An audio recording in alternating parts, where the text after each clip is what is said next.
यूं तो भारत के इतिहास का पहला पन्ना करीब 10,000 साल पहले लिखा गया था। बदलते युग के साथ बहुत कुछ बदला। देश के कई नाम बदले, संस्कृतियां बदली, सम्राटें बदले।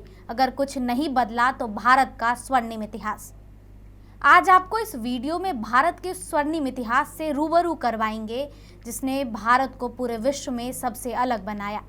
साथ ही हम आपको बताएंगे कि कैसे बदलते युग के साथ जम्मू द्वीप इंडिया बना। नमस्कार, न्यू इंडिया लाइव देख रहे हैं आप और आपके साथ मैं हूं आर्या झा। आइए जानते हैं क्या है भारत का स्वर्णिम अध्याय। दरअसल आज़ादी के 76 वर्ष के बाद भारत इतिहास के नए युग में प्रवेश कर रहा है। भारत के इतिहास का पहला पन्ना आज नहीं, करीब 10,000 साल पहले लिखा गया था। युग के बदलने के साथ साथ भारत को कई नाम मिले। इसमें से सबसे प्रचलित नाम है वो है भारत, हिंदुस्तान और इंडिया।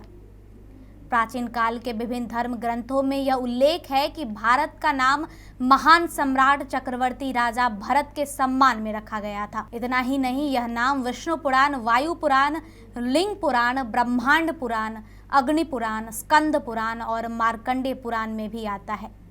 विष्णु पुराण में यह उल्लेख है कि समुद्र के उत्तर में और हिमालय के दक्षिण में जो भी भूमि है उस भूमि को भारत कहते हैं और इस पवित्र भूमि पर रहने वाले को भारतीय, यानी कश्मीर से लेकर कन्याकुमारी तक और सिंधु नदी से लेकर ब्रह्मपुत्र नदी तक भारत है।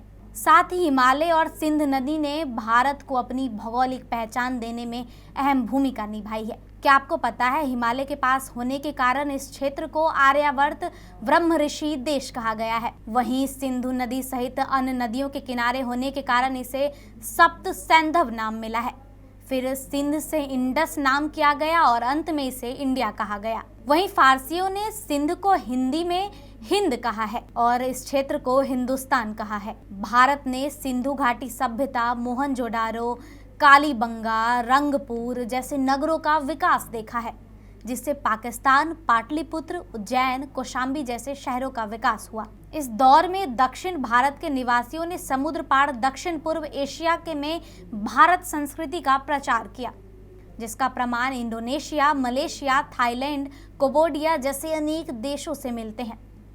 दरअसल भारत की सभ्यता ने शक, कुषाण, हुन, पठान, मंगोल, तुर्क, फ्रेंच, अंग्रेज, डच, पुर्तगाली सभी विदेशी जातियों को स्वीकार किया है और इसीलिए भारत को विश्व गुरु का दर्जा भी प्राप्त है। भारत को अनेकों नाम मिले, अनेकों नाम से पुकारा जाता है, जिसमें है जम्मू द्वीप, भारत खंड, भारतवर्ष, आर्यावर्त। ये थी भारत की स्वर्णिम गाथा। आपको कैसी लगी हमें कमेंट करके जरूर बताएं।